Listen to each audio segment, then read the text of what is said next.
कहानी की शुरुआत होती है 200 साल पहले रशिया के एक समुद्र के राजा सीजर से, जिसके हाथ में एक जादुई अंगूठी थी। एक दिन उसने अपने जासूस मेंढक को बुलाकर उस मछली के बारे में पूछा जिससे वो शादी करना चाहता था, पर तब उसे पता चला कि वो मछली उसके चंगुल से बचकर निकल गई थी। इसके बाद हम समुद्र किनारे रहने वाले एक लड़के को देखते हैं जिसका नाम था एमिलिया। वो अपने अंधे पिता के साथ रहता था जो कि एक लुहार का काम करते थे। एक दिन एमिलिया चुपके से निकलकर बर्फ में स्केटिंग करने जा रहा था, पर अचानक उसके पिता को उसके पैरों की आहट सुनाई दे गई। उन्होंने एमिलिया को बुलाकर देखा कि क्या वो उनकी मदद करने लायक बड़ा हो चुका है, तो एमिलिया ने काम से बचने के लिए छोटे होने का नाटक किया। इसके बाद एमिलिया लुढ़कते हुए नदी किनारे पहुंचा और मछली पकड़ने की कोशिश करने लगा, पर एक भी मछली हाथ नहीं लगी। तभी अचानक पानी में बवंडर आ गया और पानी की जोरदार लहर उस पर आ गिरी। तब एमिलिया ने देखा कि उसकी बाल्टी में एक बड़ी सी मछली अपने आप आ गिरी थी। अब वो खुशी खुशी घर पहुंचा और मछली पकाने की तैयारी करने लगा, लेकिन अचानक वो मछली बोलने लगी और उसने कहा कि अगर एमिलिया ने उसे जिंदा छोड़ दिया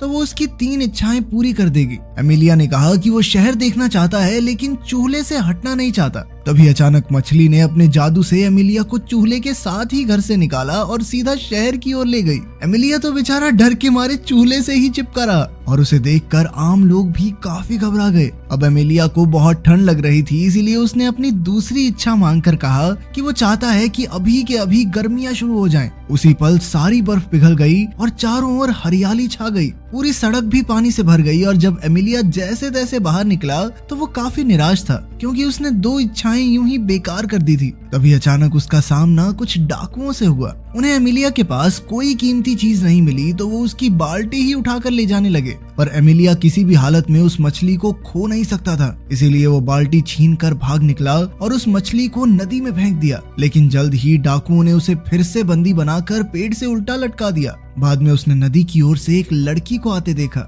उस लड़की ने एमिलिया को आजाद किया तो वो भागकर उस मछली को ढूंढने के लिए नदी के पास गया, लेकिन अफसोस कोई फायदा नहीं हुआ। तब उस लड़की ने अपना नाम वसीलिसा बताया और उसकी आवाज सुनते ही एमिलिया पहचान गया कि यही वो मछली है। अब एमिलिया ने उसका स्कार्फ चुरा लिया ताकि वो भाग न सके और अपनी तीसरी इच्छा मांगने को तैयार हो गया। उसने कहा कि वो रशिया के राजा जार की बेटी राजकुमारी अनीसा से शादी करना चाहता है। उधर शाही महल में राजकुमारी अनीसा इंग्लैंड के राजकुमार लॉर्ड रॉथमैन के साथ थी। रॉथमैन उसे तरह तरह की बेशकीमती तोहफे देकर खुश करने की कोशिश कर रहा था। उसने राजकुमारी को एक ऐसा बाजा दिखाया जिसे अंदर से एक बौना आदमी बजाता था और सबको लगा कि ये अपने आप बज रहा है। जल्द ही एमिलिया और वासालिसा भी जार के महल में आ पहुंचे और उनकी बातें सुनने लगे। तब जार ने रॉथमैन को नीचा दिखाने के लिए कहा कि ये बाजा तो कुछ भी नहीं है, उसके पास तो एक ऐसी बिल्ली है जिसका गाना सुनते ही लोग खुद ब खुद नाचने लगते हैं। ये सुनकर रॉथमैन ने कहा कि वो भी ऐसी बिल्ली देखना चाहता है।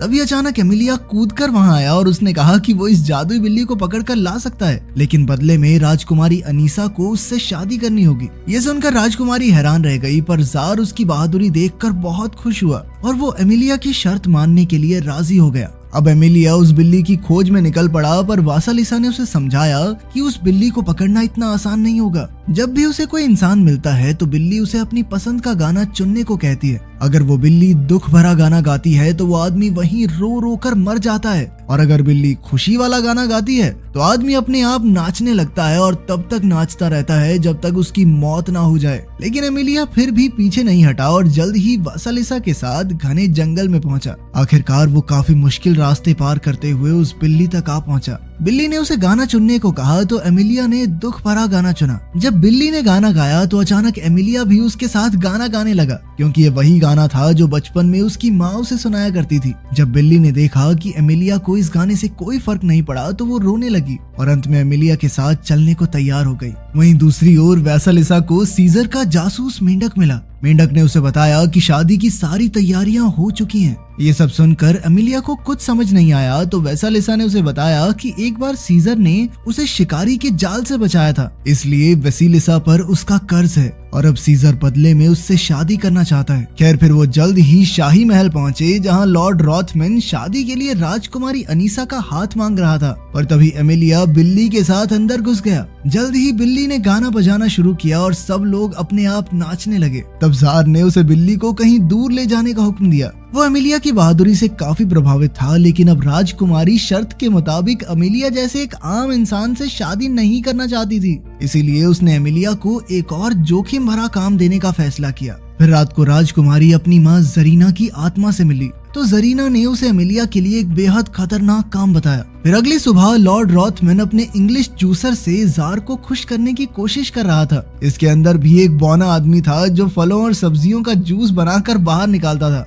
और इस अनोखे जूसर को देखकर जार तो काफी हैरान था। और तभी अनीसा ने वहां आकर अपनी अगली शर्त रखी। उसने कहा कि उसे एक जादुई कपड़ा चाहिए जिसे टेबल पर रखते ही कोई भी खाने की चीज उसी वक्त हाजिर हो जाए। फिर जार ने एमिलिया को बुलाकर उसे एक कपड़ा ढूंढने का जिम्मा सौंपा। जल्द ही एमिलिया और वेसिलिसा इस कपड़े की तलाश में निकल पड़े। तब रास्ते में वेसिलिसा ने उसे बताया कि ये जादुई कपड़ा 2 भाइयों के पास है। फिर कुछ देर बाद वो एक छोटी सी झोंपड़ी पर रुके और वहाँ रहने वाले बाबा से थोड़ा खाना मांगा। तब बाबा ने उन्हें थोड़ा सा खाना देते हुए कहा कि इस बार फसल अच्छी नहीं हुई, इसलिए उसके पास खाने के लिए ज्यादा कुछ नहीं है। ये सुनकर एमिलिया को बहुत बुरा लगा, पर वेसिलिसा ने बाबा और उसकी पत्नी की वफादारी की तारीफ करते हुए कहा कि वो दोनों एकदम सुई और धागे की तरह हैं, जो एक दूसरे को पूरा करते हैं। इसके बाद काफी देर चलने पर वो पत्थरों के शहर में पहुंचे, जहाँ 2 आदमी लगातार खाते ही जा रहे थे। वो दोनों इस तरह खा खा कर जिंदगी से तंग आ चुके थे और चाहते थे कि काश कोई आकर ये कपड़ा ले जाए। तब एमिलिया ने उनके पास जाकर कपड़ा चुराने की कोशिश की, पर दोनों भाइयों ने उस पर नारियल फेंक कर उसे बेहोश कर दिया। फिर वेसिलिसा ने जाकर उनसे पानी मांगा, और जब उन्होंने पानी में अपनी परछाई देखी तो उन्हें बहुत पछतावा हुआ। उन्हें याद आया कि पहले वो बहादुर सिपाही थे जिन्होंने टर्की के सुल्तान का मुकाबला किया था, पर अब वो इतने मोटे हो चुके थे कि चलकर यहाँ से बाहर तक नहीं जा सकते। तब उन्होंने वेसिलिसा को ये कपड़ा ले जाने को कहा, पर ऐन वक्त पर उनका मन बदल गया। लेकिन तब तक वेसिलिसा बड़ी फुर्ती से कपड़े और एमिलिया दोनों को लेकर वहाँ से फरार हो गई। बाद में जब एमिलिया को होश आया तो उसने अपनी होने वाली पत्नी अनीसा के लिए फूल तोड़े। तब वेसिलिसा ने उसे समझाने की कोशिश की कि राजकुमारी तुझे जान से मारना चाहती है और तू उसके प्यार में लट्टू हुआ फिर रहा है, पर एमिलिया उसकी बात सुनने को राजी ही नहीं था। उसने वेसिलिसा को अनीसा के लिए लिखी हुई अपनी कविता सुनाई, जिसके आखिर में वो उसे प्रपोज करेगा। तो वेसिलिसा उसमें इतना खो गई कि उसने ही शादी के लिए हाँ कह दी। पर तभी उसने अपने ख्यालों की नगरी से बाहर आकर कहा कि तुम्हें किसी और से शादी करनी चाहिए, उस नक्चड़ी राजकुमारी से नहीं। खैर बाद में जब वो कपड़ा लेकर शहर पहुंचे तो जार और राजकुमारी अनीसा को खबर मिली कि एमिलिया कपड़ा लेकर लौट आया है। जार और अनीसा तुरंत चौराहे पर पहुंचे तो उन्होंने देखा कि एमिलिया सारे शहर में लोगों को मुफ्त का खाना बांट रहा था। बाद में अनीसा ने कहा कि वो एमिलिया से शादी के लिए तैयार है, पर उसकी एक आखिरी शर्त थी, जिसके मुताबिक एमिलिया को अनीसा की मर चुकी माँ जरीना की आत्मा से उनकी शादी के लिए इजाजत लेनी होगी। अब एमिलिया एक बार फिर से उनकी शर्त पूरी करने के लिए राजी हो गया। फिर रात को वेसिलिसा ने उसे मरे हुए लोगों की दुनिया में जाने का रास्ता बताया, पर उसने एमिलिया को सावधान करते हुए कहा कि आज तक कोई भी वहाँ से लौट कर नहीं आया। लेकिन एमिलिया फिर भी डटा रहा। फिर रास्ते में वो दोनों एमिलिया के पिता से मिले, पर एमिलिया बिल्कुल चुप रहा ताकि उसके पिता को पता न चले कि वो यहाँ मौजूद है। इस दौरान उसके पिता ने वेसिलिसा के सामने एमिलिया के बारे में सारी अच्छी बातें कही। जल्द ही उन्हें एहसास हो गया कि एमिलिया भी यहीं है और उन्होंने उसे आवाज दी। तब एमिलिया ने अपनी सारी शरारतों के लिए उनसे माफी मांगी और वेसिलिसा से अपनी आखिरी इच्छा मांगने का फैसला किया। वो चाहता था कि उसके पिता की आंखों की रोशनी वापस आ जाए,